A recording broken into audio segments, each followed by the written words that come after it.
What's up everybody and welcome back. Today I want to talk about moving over to 4K. Now 4K is a lot more reasonable to do now because of some TVs that I've seen are $1,000 or less, and now with the computer monitor is still a little bit more expensive. You might find one for $1,500 or maybe $1,000 here and there, but moving over to 4K seems to be a lot more reasonable now, back maybe about a year ago where it's a lot more expensive, but now it's pretty much reasonable to move over to now. Because one of the main things you're going to need if you're trying to shoot in 4K is a camera. Now Sony done had CES at this past event. They showed off like maybe 4 or 5 different handy cams they can shoot in 4K, and all of them like $1,000 or less, maybe a little bit more than $1,000, maybe like $1,200, $1,500, but depending on what kind of features you want, the more you're going to pay, of course, you know. But the thing is, Sony has released a whole bunch of 4K handy cam that's coming out sometime next month or March.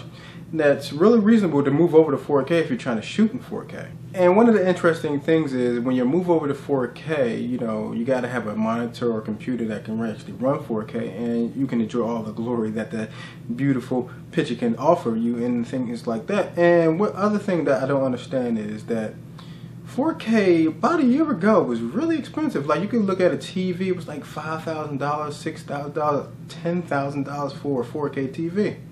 You go into a Best Buy now, you can find a good 4K, maybe 55-inch for maybe $1,000, maybe $1,200.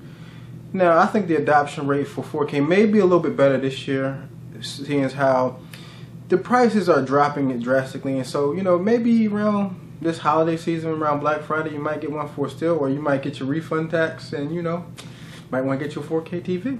And what's interesting about 4K is a lot more reasonable to upgrade now, because remember that thing that was called 3D TVs? Yeah, remember that? It's kind of, you know, 3D is not even talked about anymore. It's kind of died down, and movies still try to put that in the movie theaters, but it's nobody has it in the home as much as they want it to be. So 4K is the next best thing, and which I'm really excited for, because I went to the Apple store and I seen that 5K Apple iMac, and I was just blown away how crisp that picture was. Now right now, not everything is in 4K or 5K and things like that. One of the downfalls, in my opinion, about switching to 4K so early, but you're a step of the game when it comes to you ain't got to upgrade because everything else is kind of following suit.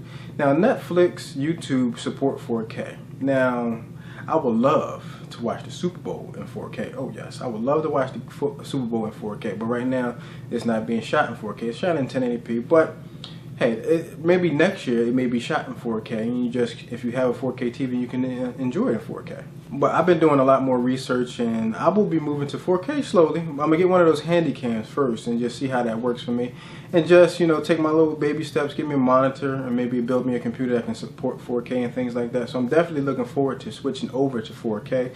I guess because, you know, I just love a great picture, especially when I'm watching either a football game, basketball game, or even boxing, because boxing looks crazy. That was one thing I did enjoy about 3D. When I saw a boxing match in 3D, I was really blown away how great that little fight was. But 3D's dead. 4K is the next best thing, so I'll be switching over there shortly. I want to thank you guys for watching this video. Let me know if you think 4K is the next best thing, or is it something else that's coming down the line you think is going to be the new thing. Leave it in the comment section below, and thank you guys for everything. I will see you in my next video.